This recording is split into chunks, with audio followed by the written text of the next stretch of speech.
अजित पवारांकडून काही दिवसांपूर्वीच मंत्रालयात अर्थसंकल्पाबाबत बैठक. राज्याचा महसूल वाढवण्यासाठी बैठकीत चर्चा. 8 तारखेपासून बैठकांचं आयोजन ठरलेलं होतं, अशी देखील माहिती.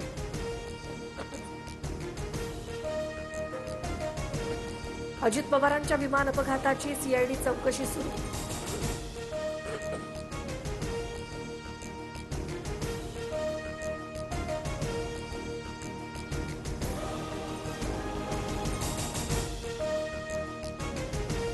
अजितदादांना अखेरची सलामी देताना पोलीस कर्मचाऱ्याकडनं मिसफायर. सलामी देण्यासाठी बंदूक लोड करतानाच मिसफायर.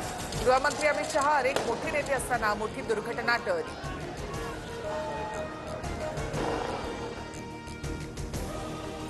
भाजपने दादांवर केलेले 70,000 कोटींच्या घोटाळ्याचे आरोप थोटांड. सामनाच्या अग्रलेखातून निशाणा. बदनामीबाबत मोदी फडणवीसांनी दादांच्या कुटुंबियांची माफी मागावी, अशी ही मागणी. दृश्यमानता कमी तर सीसीटीव्ही फुटेज इतकं स्पष्ट कसं? राष्ट्रवादीमधले ज्येष्ठ नेते यावर का बोलत नाहीत? अजितदादांच्या अपघातावरून सुषमा अंधारेंचा सवाल.